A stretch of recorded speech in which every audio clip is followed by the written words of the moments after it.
Hello, this is Unexplained America, and I'm your host, Lisa. And thanks so much for joining me this week. Just a little business before we get started. So please go follow me on all the social medias. I do have a new Facebook page. Now, this is aside from the group. So go look for the Facebook page and please follow it. I would appreciate it. And also check out unexplainedamerica.com for merch, for connection, and you can find me just anywhere. So, yay. And leave me a comment, rating wherever you listen. Anything you do helps, and I appreciate it. So, this week, this episode will come out before February 13th, which is a Friday the 13th. And the question is for you, is this fun or frightening? Or both? Like it is for me. Like, I love Friday the 13th. It's obviously maybe not my favorite holiday, quote unquote, but I consider it a holiday, if that makes sense. Like, it's right there with Halloween for me. Like, I love a Friday the 13th. And I'm so excited because in 26, we will have three. So we will have February, we will have March, and then we'll have November. And my birthday is November 12th. So I feel like it's like a post birthday gift to me. So I don't know. But yeah, it's super cool, super fun. I love everything about Friday the 13th because it's like a full moon or something. And I like full moons too. Now, what I prefer to do on Friday the 13th is I really prefer to lay on my couch and watch Friday the 13th movies, of course. And I have to start at number one. Depends on what I'm doing that evening, how many I can get to, but I will just let them run. And I will say my favorite Friday the 13th movie is part two. Yes, I just really love it. And I like how it recaps one. That sounds stupid, but yeah, I really like two. Two is like my favorite, but that's what I prefer to do. And I really prefer to, lay on the couch, watch the movies. And this was coming from a time, so I don't know, this dates me, but like AMC or like, Friday the 13th in general, like that day, like all of now I stream everything, but before that, like, and of course I have the Friday the 13th saved. But before that, when I didn't stream, like if I had Dish or cable or whatever, like the certain cable channels, whether it be like Sci-Fi, AMC, they would play like all the movies like around the clock. Like on Halloween, they would play the Halloween, and then Friday the 13th, they would play those or other scary movies. So it was just, and I love horror movies in general. So that was really awesome as well, just to have a day where it was like, okay, this is awesome. This is what I'm doing. And it's a Friday. I'm going to take this situation and run with it. Well, I will say most of the time, my Friday the 13th are sadly not able to be celebrated. This year in particular, I don't think I have a daughter and she cheers. And normally it was like if she wasn't cheering, then she was dancing, like something. There was always something to keep me from my Friday the 13th, okay, which is a bummer. And this year it is the same. So I think I'll just start during the day, and then I have to go to a ball game. I don't even know if she's cheering, but it's a cheer situation in a ball game that night. So I will be at the ball game. So I will like start my celebrating and kind of pause and then go back after the ball. I'll be like, bye, and get home and get to the couch and watch my movies and celebrate. And then the next day is Valentine's Day, which there's just that's a whole nother thing because I have been on a health journey. I have not eaten processed sugar, and so I was actually going to have a cheat day to celebrate my holiday. Not Valentine's Day, but my holiday, Friday the 13th. And, but I think I will wait till Valentine's Day. Because again, I'm going to be at a ball game for the most part. So, but will I have something, maybe some popcorn? I don't know. We'll figure this out. But this is my plan. This is what I like to do every year. It's just the best. And I love Friday the 13th. Let me know how you feel or if you celebrate it. I'd love to know. I knew this was coming. I wanted to do this episode. But I really wanted to look at, okay, why you hear 13 is not lucky, and you have a lot of ominous things about Friday the 13th, like, ooh, in correspondence with full moons, and, love those, and black cat crossing you, which I will say, one time a black cat crossed me when I was driving, and I literally turned around and I was like, not today, cat. Am I superstitious? I guess I am. So I didn't even realize it until that moment. And I was like, no, not doing it. So, now, there was one time it seemed like a black cat crossed and they recrossed, and I felt like that took it back. So I was like, that's fine. But I really wanted to look at the why, the origin. What is it? What is this Friday the 13th all about? What is the 13th all about? These superstitions, and just get to the basics, get to the beginning of this, okay? So that's what we're going to look at. We're going to look the origination. We're going to postulate on what it was that made Friday the 13th what it is, how it is. Basically, everyone, the internet, the scholars, they basically go to first breaking down 13, and like we mentioned, is an unlucky number. And why is it unlucky? So the number 12, coming before 13th, is considered the best, the most perfect. And of course, it originates with a lot of, religious Christianity type items. And me being a Christian, I can see all of these. You had the 12 apostles of Jesus. You had the 12 days of Christmas. You have the 12 tribes of Israel. You have 12-hour increment time. So when you look at a face of a clock, it is 1 through 12. It doesn't have 13 on it. There are 12 months in the year, and thus the 12 zodiac signs. And even AA, Alcoholics Anonymous, has 12-step program. They don't have a 13-step program. They have a 12-step program. And then 12 also goes into just a perfect kind of round number. Not only is it perfect in these religious and Christianity elements, but, there are 12 dozen eggs. You sell 12 dozen donuts in a batch, 12 cookies or cupcakes or whatever it is.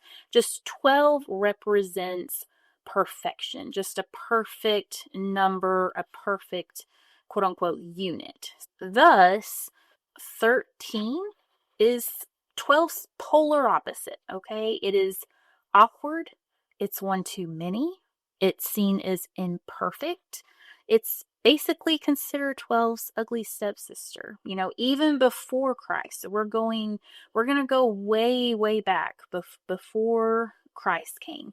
So way back in 1750, and I always called this BC. I'm going to age myself some more.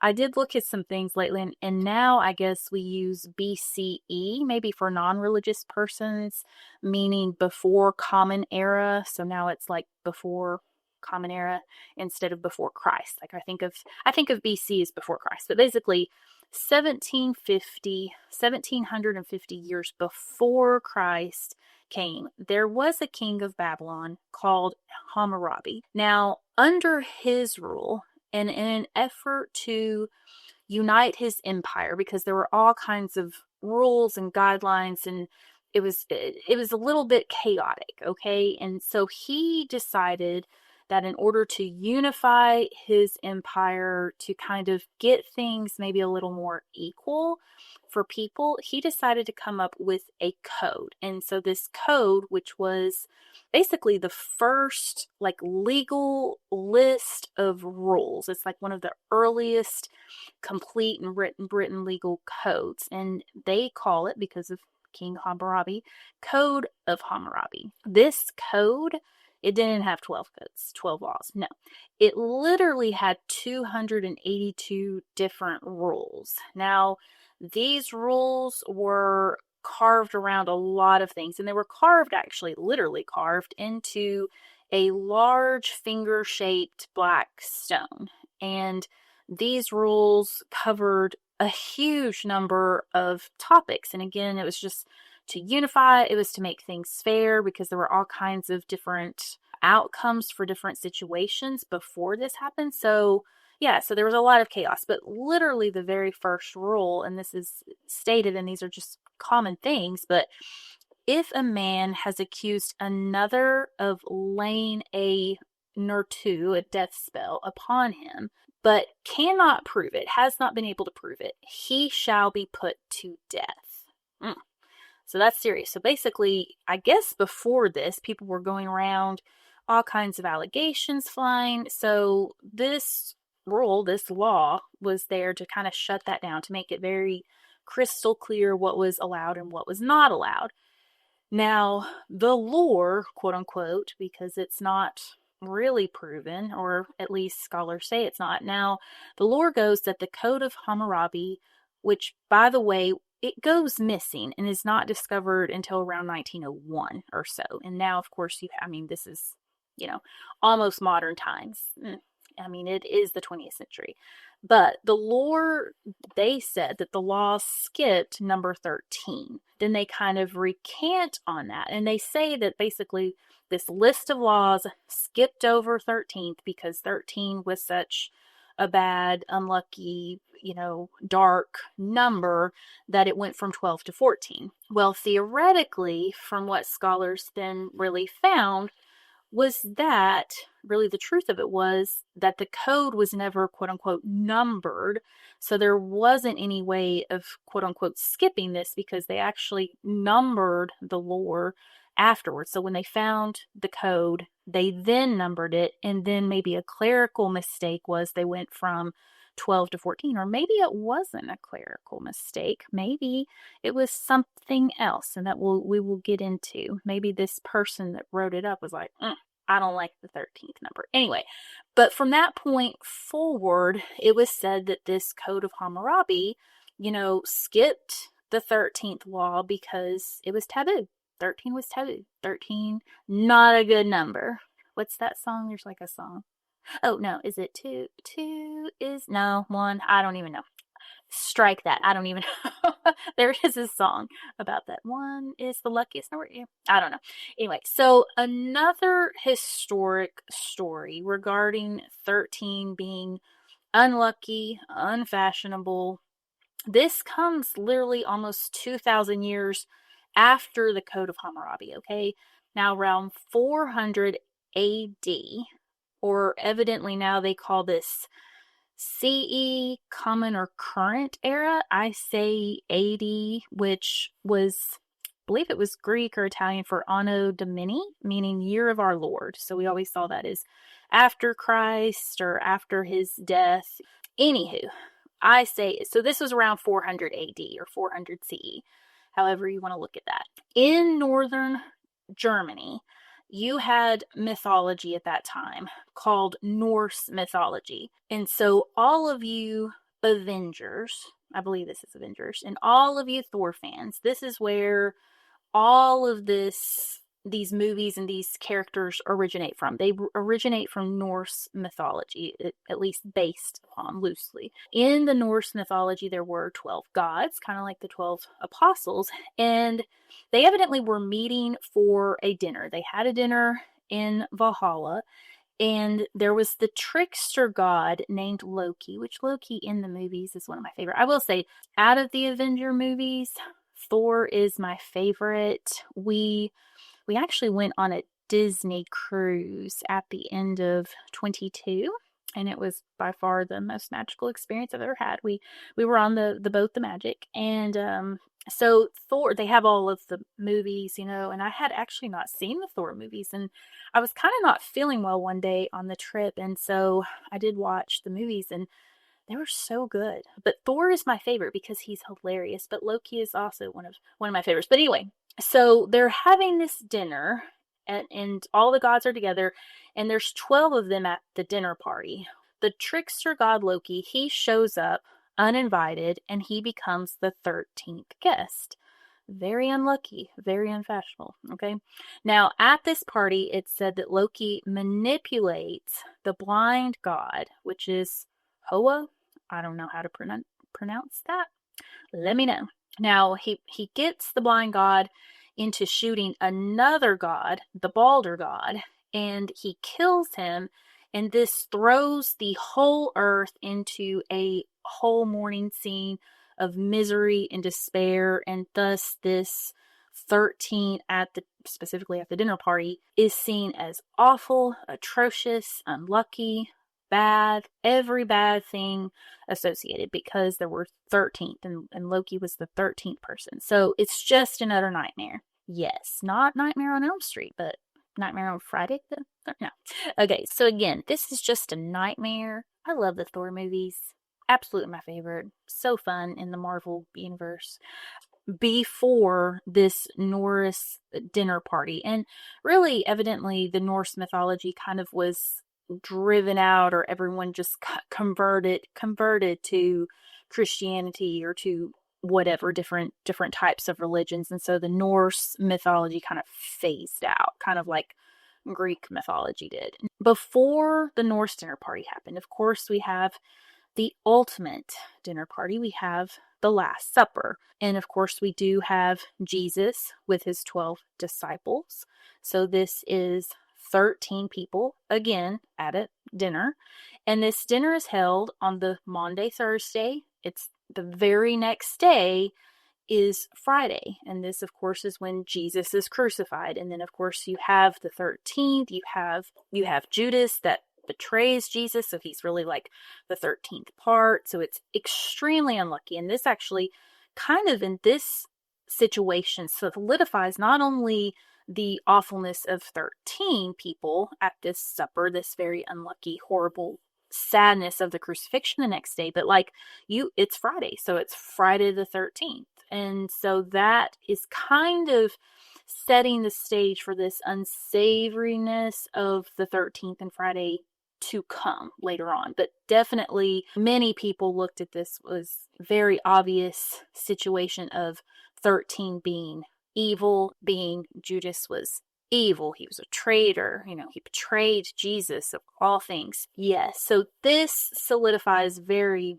in our Western thinking and Christianity and everything about the evilness of 13, evil 13. Over many centuries, so this was AD time, or 33 at that point, and then you had the Norse situation in the 400 AD. So really over centuries upon centuries, this 13 situation kind of rolls as being extremely unlucky.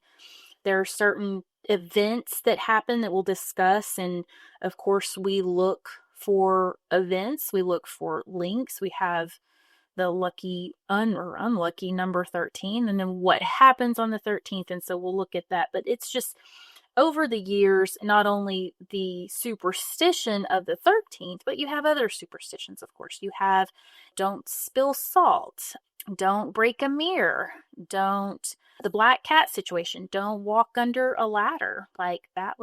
When I was in school, I don't know if kids still say this, but don't step on a crack. You're going to break your mama's back. That was a huge deal. I thought, I cannot break my mother's back. Oh my goodness. What's another? Opening an umbrella in the house is supposed to bring bad luck. So you have all of these very things that kind of build over centuries, and 13, it persists. It just definitely persists. There is another lore. So you went from 400 AD. Now it's Friday, October 13th of 1307. And we have King Philip IV of France. This is an event that kind of solidifies the Friday the 13th for people as well, because again, we're looking for these linked events. King Philip, him and his officers, actually arrest hundreds of the Knights of the Templar. These knights had been put in place and formed to defend the Holy Land. And so many of these knights, after they were arrested, they would be executed. Not all of this was said to be true.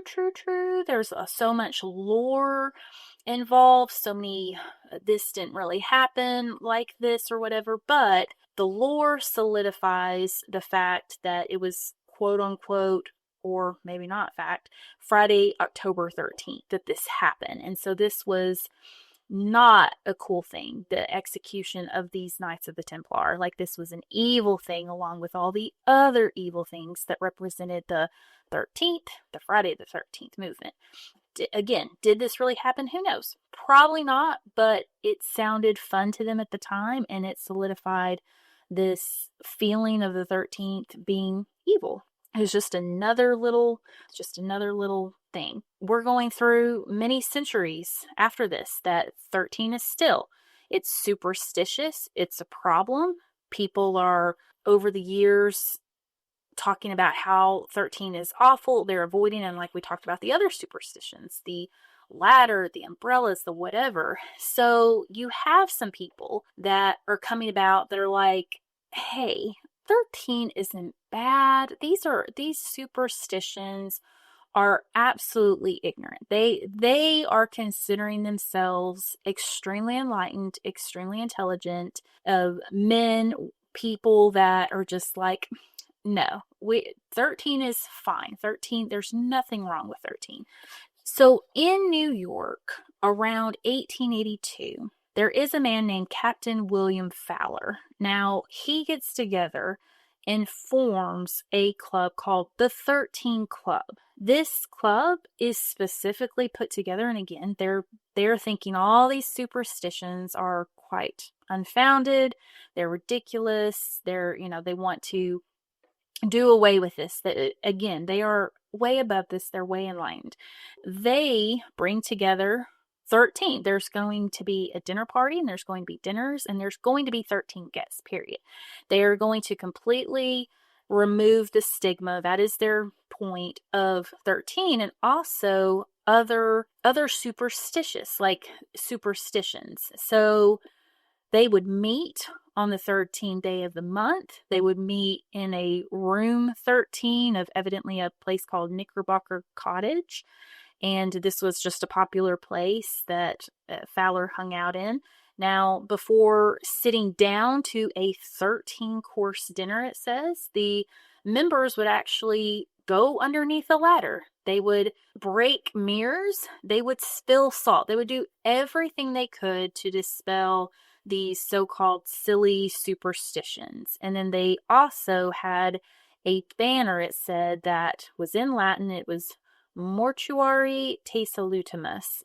Thus, those of us who are about to die salute you. So they're just basically, I don't know, to me it's like, damn the man. Like, no, I'm not going to, this is just something that isn't real. I'm not going to let these false facts get to me, type of thing is how I see it.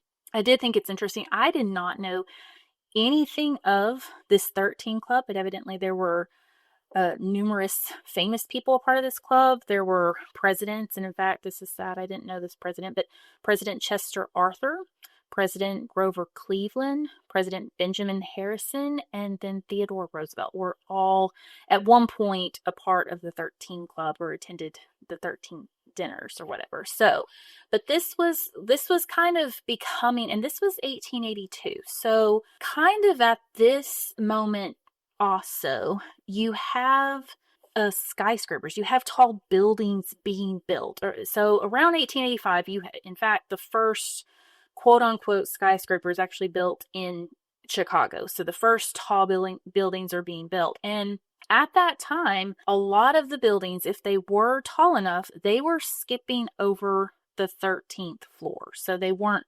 naming it the 13th floor. In some cases, they were even maybe not having people vacate the 13th floor. Maybe they were using it for just service equipment or different things. But it was very much a thing. So around end of the 1800s, early 1900s, you have, just a whole lot of building going on. You have that we've dove into this before, but the Gilded Age. In Great Britain, they called it the Edwardian Age, but it was an age before the stock market crash that was like, it was rich. On the surface, it was rich. It was gilded because it was like golden, but there was a lot of innovation going on. There were a lot of changes. There was a lot of building. And again, in places like Chicago and New York and the big cities, they were building these skyscrapers. Okay.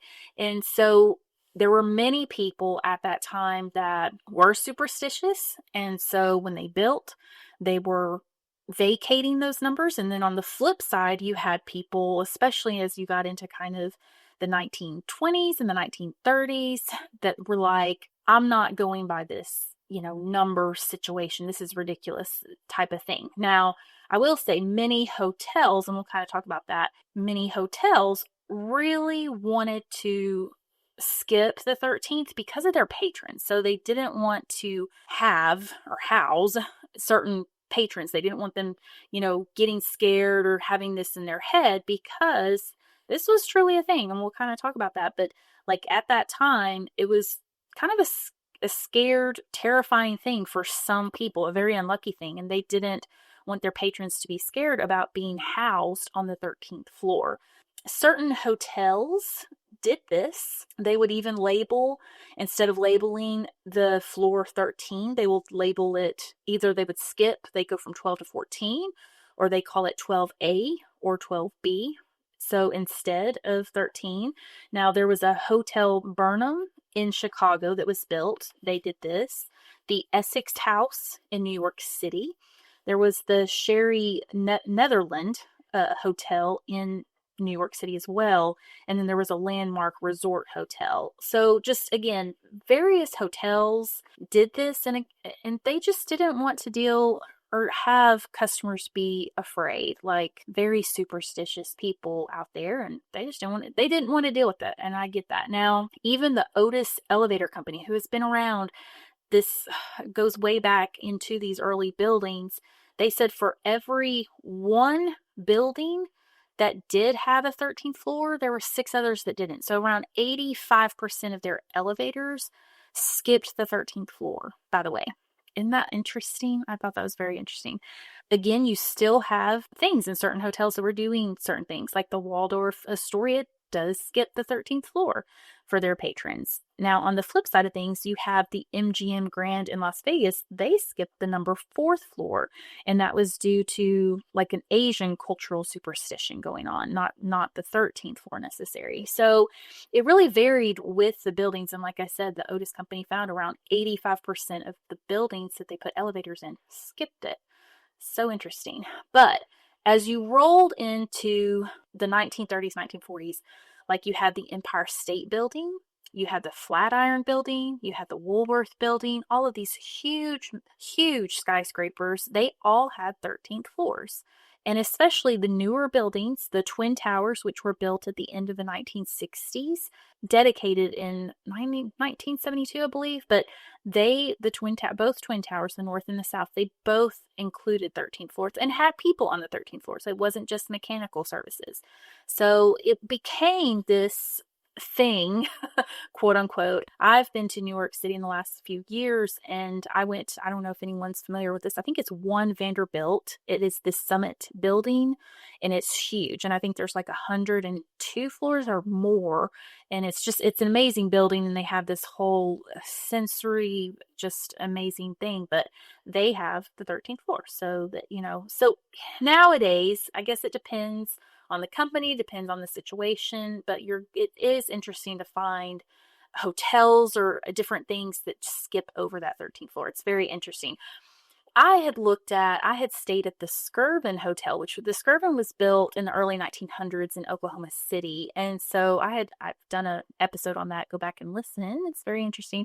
But I could have sworn that they had skipped the 13th. I could have sworn they went from 12 to 14. And I wanted to say I may have been on the 10th floor. They were in the middle of remodeling, so I don't know if they added it, but when I looked it up, it said that they always had a 13th floor, but I could have sworn that they didn't. So I'll have to go back and look at that one day. But anyway, early 1900s, you have all of these situations where 13 is or isn't a huge factor to certain people. No matter what's going on with the buildings, in 1908, a Dr. Isidore Coriot, he coins the word, so this is such a thing, he coins the word triskaidekaphobia, which is kind of a Greek meaning the fear of 13. So the first part is Greek based. But the fear of 13 was such a thing that he coined this word. This is a true thing. is a true phobia for people. I don't have this myself. I have arachnophobia. I get paralyzed almost when I see a spider. So I can very much, I feel for people with any phobias because I will say my sister, she fears elevators. It's just that space issue, but she hates elevators, like absolutely hates them. I had talked to her at one point about going to New York City with me, and she's like, and I will tell you right now, like me and Elle went to the top of the Empire State Building. We went, of course, into the Summit One building. Yeah, she would absolutely hate all of that.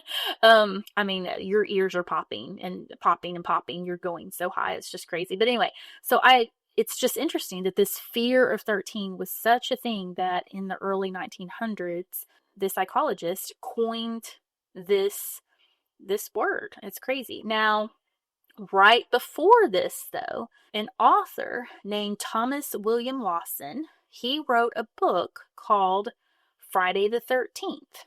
It's Friday, the 13th, okay, spelled out, not like the movie. Now, it said that in this book, so it kind of sets the stage for Friday the 13th, along with, the Last Supper and such.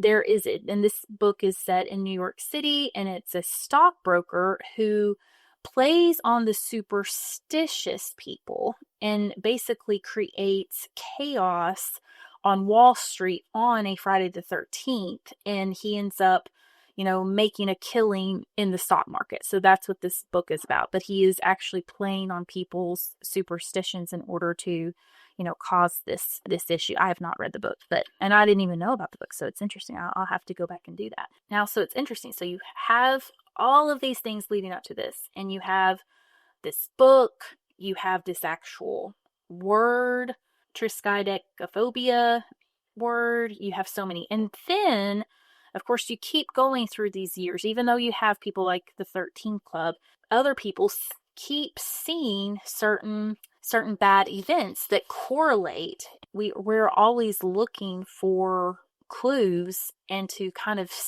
line up these feelings. There are certain things that do. So on Friday the 13th, and this was September, Friday the 13th of 1940, the Germans bombed Buckingham Palace, which is absolutely horrible and devastating. The murder of Kitty Genovese in Queens, New York was Friday the 13th in March of 1964. So that was another horrible event on Friday the 13th. There was a cyclone that killed more than 300,000 people in Bangladesh, which happened on Friday the 13th in November of 1970. There was the disappearance of a Chilean Air Force plane in the Andes, Friday the 13th of 1972. And then even fast forward to the death of rapper Tupac Shakur, Friday the 13th, 1996.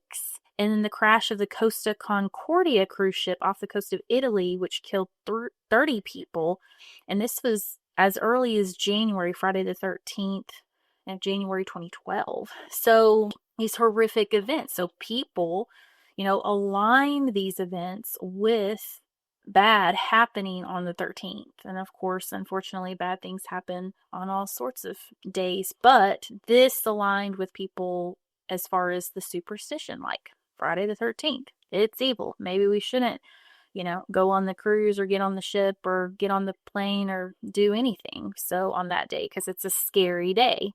And maybe it's a psychological thing for people to make it a scary day or act a certain way. Because, you've heard of people acting a certain way on a full moon. In fact, whenever I was working full time and mortgage lending, I'd be like, oh, it must be a full moon. And I've heard that. And I've heard of other people that like work in ERs and they talk about how a full moon is just awful. So it's just interesting that those events happening on Friday the 13th kind of solidified more of that essence, that scariness, that frightfulness. Now, 1980. Good old 1980. I was born in 80, so 80 was a good year. So to me, the biggest thing that definitely solidifies anything to do with Friday the 13th being a thing is obviously the film. Yes, the film. It is released. It's called simply Friday the 13th.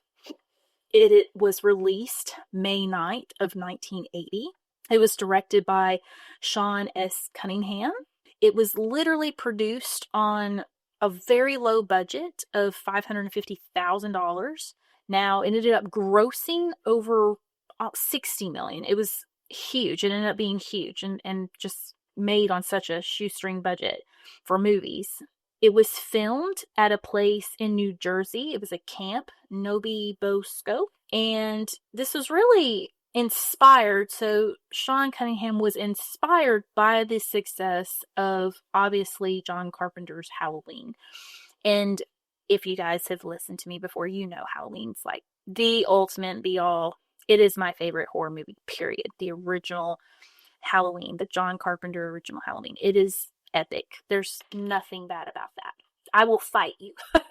It is amazing. But Sean Cunningham sees this movie and the low budget and how they filmed it, and he's like, oh, I can do this, but I can do it, better.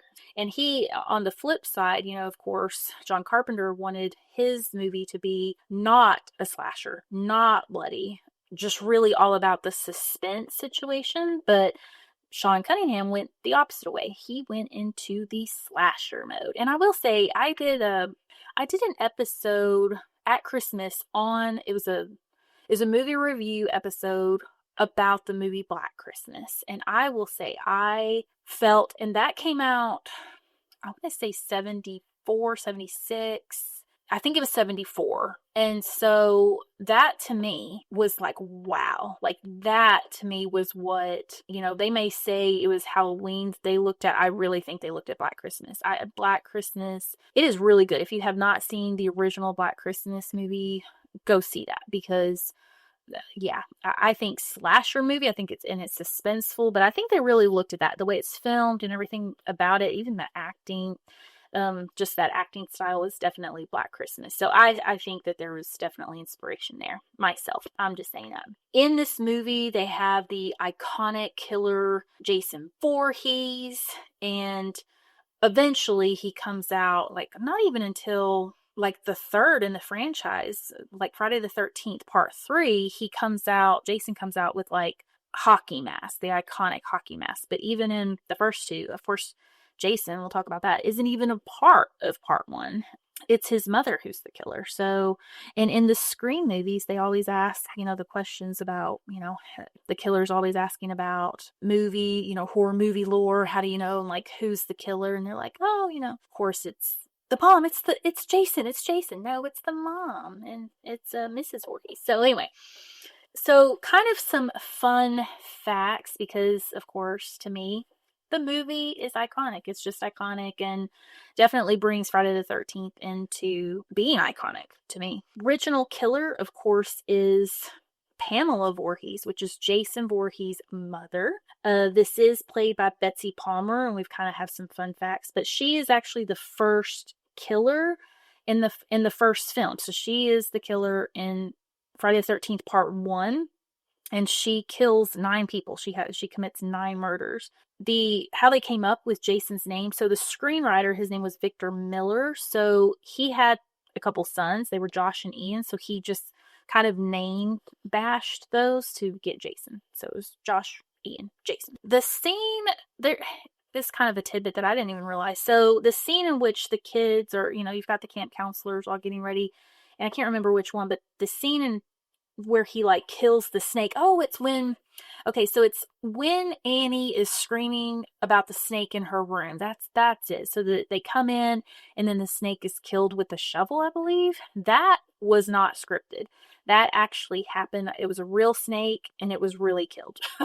And that was not scripted. So I thought that was interesting. Kevin Bacon. So we think of Kevin Bacon as iconic and famous, I guess. If you're really young, you're like, Kevin who? But yeah, Kevin Bacon, literally you have the Kevin Bacon game. You have 7 degrees of Kevin Bacon. Like everything is connected to Kevin Bacon. Well, Kevin Bacon, a young Kevin Bacon, is playing one of the camp counselors, Jack, and he is literally killed pretty early. I think is he the first kill? He may be the first kill, and he has killed him or his girlfriend, which Oh, I don't even want to talk about that scene. Like, remember the scene where she's in the bathroom and she's like doing a bit, like she's acting? It was awful. Like, it was a nightmare to watch that part. But anyway, he is killed by an arrow, and he is actually at that time in the in his career and such, he was not a big name at all. He was not. They of course had a really low budget for this movie, but he was not a big to do at all by any means. He just happened to be a big to do very soon after, when he comes out really big with Footloose. Footloose, yeah. So interesting. So you do have the final girl. So her name in real life is Adrian, but she's played by Alice. So she is the sole survivor. And I didn't know this either, but after the movie came out, she was actually stalked in real life. That is absolutely frightening, because Alice is killed. So again, I told you guys Friday the 13th part 2 is like my favorite, but she is actually killed at the beginning of part 2. So she survives part 1, gets killed in part 2. But she was, in real life, she was stalked. Now, during early production, they did not have Pamela Voorhees' part cast, and so multiple crew members had to stand in for her, and so that's why they didn't show her face ever, which I just thought that they did that on purpose because that made for a better thing. And actually, and if you look, I'm gonna go back to Black Christmas. If you look at Black Christmas, they never showed that person but for like a brief minute, maybe at the end, but I thought that made things better myself. One of the obviously the iconic music. So the music behind this, the composer's name was Harry Manfredini, and he basically took the words kill and then mom, like killer. So it was kill mom.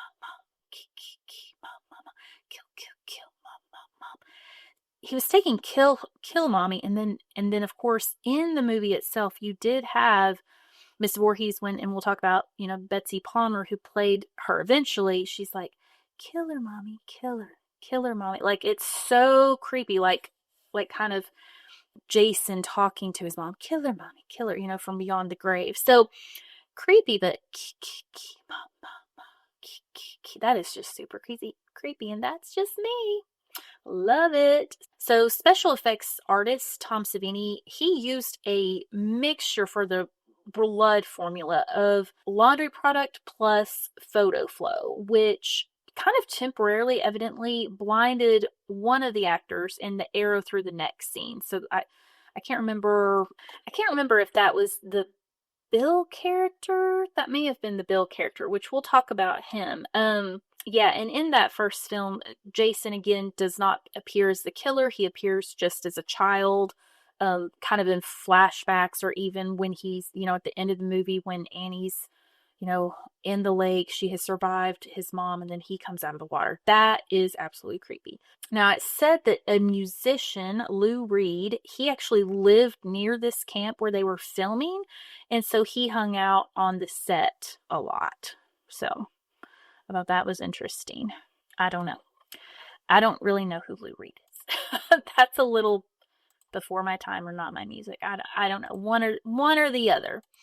Now, some other fun tidbits. Now, the original name of the movie, like title of the movie, was not Friday the 13th. Actually, it was Long Night at Camp Blood, which doesn't have the same ring. I'm glad they went with Friday the 13th. And again, solidifying Friday the 13th's frightfulness. The film was actually advertised. They put out publicity. Cunningham put out publicity for the project even before they filmed the movie. Like before it was like a thing. They were already doing the publicity, like working up to it. Now, many of the special effects were actually quote unquote baked in the camp's kitchen. So again, that Tom Savini who made up the fake blood that blinded, I think it could have been Bill's character. He was baking up special effects, makeup and stuff, and using like the pizza ovens at the camp to do such.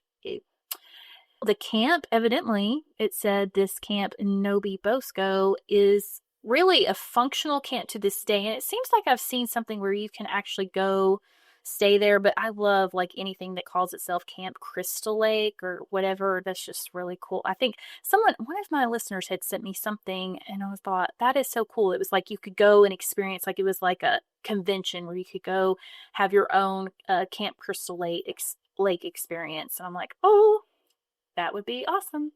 So again, we talked about Kevin Bacon. He was definitely not a big name at that point. And in fact, the biggest name that was first even put into the movie, because of course the part of Miss Voorhees wasn't there yet, was Harry Crosby, who did play the Bill guy. So the Bill, he's one of the camp counselors, one of the young people. Harry Crosby, he is son of the legendary singer Bing Crosby. So he was well known. And they purposefully put him in the movie because he had famous ties. So at first, and again, this is very low budget situation, but at first they really wanted Shelley Winters, the famous actress Shelley Winters, to be Mrs. Voorhees, and she was not interested. Like, she didn't want to do the part. And in fact, they offered it to Betsy Palmer kind of over and over again, and she didn't want to do it. Like, she had a really good career. She had been in many other productions and such, and she turned them down. But luckily for Cunningham, she ended up taking the part kind of at the last minute after turning him down because she needed cash. Like, she needed a car. So she had been doing a job on Broadway. She had a home in Connecticut. Her car broke down. She needed to buy a new car. And so that's why she took this role. And it literally was probably a couple days on set as far as her filming. And she at that time was definitely the best known and experienced actor on set, was the Betsy Palmer. And again, she played Mrs. Voorhees, Pamela Voorhees. Now, Betsy, being the method actress, she wanted to give Miss Voorhees, like a big backstory, just a whole thing. So in her mind, she envisioned that Pamela had Jason out of wedlock with a high school boyfriend, and then her parents ultimately disowned her for that sin of having a baby out of wedlock at that time. So that was like her backstory that she gave Pamela Voorhees in her head. In the original thought to the movie, like Victor Miller's original script, the character of Jason, like the boy coming out of the water, was actually just going to be like a normal looking boy. And as they got going, there was another writer, and then he came up with the transforming Jason into a deformed child, which was actually used in the final cut of the movie. And it was Bill. I mentioned that it could have been Bill. It was Bill that was temporarily blinded by the fake blood used in his kill scene. And again, he was the one that was killed by the arrow through the neck. And again, he was Bing Crosby's son. Now, we talked about Kevin Bacon. He was one of the first ones killed. And evidently, his kill scene was so problematic that it took hours upon hours to film, and they almost just was like, no, but they kept setting up. Kevin Bacon had to lay in a certain uncomfortable position for a really long time. They just couldn't get just the schematics right of the blood and how he was killed. It kind of, he has the stake, the arrow come up through his throat through the bed. So anyway, they just almost kind of didn't use that part because it was just such a nightmare to. Now, evidently, the final scene with Alice in the canoe on the lake was actually not scripted. It wasn't in the original story. There wasn't supposed to be this final scare scene, and then it just kind of came about, and Jason became this kind of creature. And they kind of said that the inspiration for this final scare scene came from the movie Carrie. And if you haven't seen that, we're talking Sissy Spacek, John Travolta, Carrie, go see that. That is an epically scary movie. The book, of course, is a Stephen King novel. It was good, but movie, very scary. So that's their inspiration for that final scene. Now, in the beginning, like all of the others, so of course, Halloween, when it first came about, Halloween was supposed to be a one and done movie. Of course, very quickly, it was successful. They made two, like very quickly behind it, and then it was supposed to be done. So that's why you kind of have the Halloween 3 kind of doesn't even have Michael Myers, because there really wasn't supposed to be like a sequel thing going on. And neither was this. So Friday the 13th, it was kind of 1 and 2 were planned just like Halloween. It was kind of 1 and 2 back to back. And then it was supposed to be done from there. But of course, as we know, franchises, how they do, and then they keep doing and stuff. I am thoroughly excited about Scream 7 that is coming out later this month. So when I'm filming, this is February 1st when I'm filming this. But yes, I'm so excited. I think it comes out February 26th, and I love a good franchise. Yeah, keep on rolling them out. I don't even care. Halloween, keep on keeping on. The more the merrier. I don't even care that they're bad. Like, I just want to see them. So I'm thoroughly excited about Scream 7 and everything that could possibly come from it. So I did see the trailer yesterday, so I'm excited about that. That's a little side note. So, but basically this movie, Friday the 13th, obviously, since 1980, when you say Friday the 13th, it is quintessential with this movie, with Jason Voorhees. That is ultimately what I think of, and it's just amazing. Now, I did want to kind of get a rundown of people that, okay, so this whole Friday the 13th, is it scary? Is it fun? For me, it's fun. It's a holiday experience. For others, maybe it's just like a full moon, kind of like oh brother type of situation. So I did a little bit of polling of, just friends and family and even my Patreon people. So Matthew of my Patreon people says it's just another day. It doesn't mean anything, but he loves the movies. So I'm with Matthew there for sure. Now Daryl I asked my husband Daryl, I was like, what do you think of Friday the 13th? And he's like, I don't. And that was about right. I had asked my baby Elle what she doesn't, she's like, whatever. She loves horror movies. I will say she loves horror movies. We let her watch like the edited Friday the 13th pretty early on, and Halloween, like the edited version, like the AMC made for TV versions, of course. But yeah, she loves a good horror movie, but I don't think she cares a lick about Friday the 13th. And I really couldn't find anybody was scared or superstitious about the number 13 now. So that was interesting to me, because obviously in the past, over the centuries, it has been a thing. It's been up there. And like I said, I didn't think I was a superstitious person until I was driving down the road and a black cat passing, and like, I'm going to turn around. I guess it's something that maybe we don't think about until it hits us in the face type of situation. Maybe. I don't know. Let me know what you think. I will say, one of the epic conversations in the movie Friday the 13th is a quote from the Sergeant Tierney, and he was played by an actor named Ron Wallace. Now, he says, it's not bad enough to have Friday the 13th. We've got to have a full moon too. We keep statistics. We have more accidents, more rapes, more robberies, more homicides, more of everything when there's a full moon. It upsets people. It makes them nuts. Quote unquote, Sergeant Tierney, Friday the 13th. So, very interesting. True? I don't know.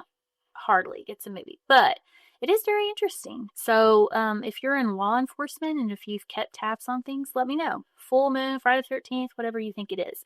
I will say, I am very, truly excited about the Friday the 13th. I will be posting on Friday the 13th. Like I said, I've got to go to a ball game, but there's more to that day than the ball game.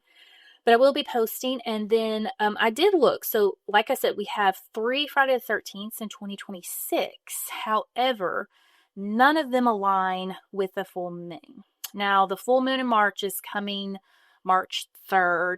And then looked like in November, it was a waxing moon, a crescent waxing moon on the 13th. So we do not have a full moon and a Friday the 13th in 26. So you are safe if that is like, your thing that you're scared of. So, yeah. Well, thank you so much for listening. This was such a fun episode. Again, I love Friday the 13th. I'd love to hear from you guys how you feel about Friday the 13th. But thanks for listening. Stay tuned for next week.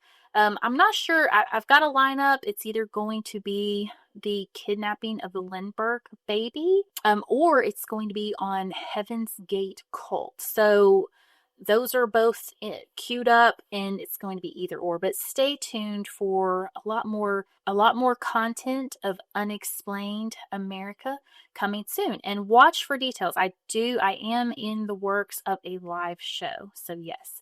So stay tuned, be with me, leave me comments, and have a great week. Love you. Bye. And just for fun, goodbye.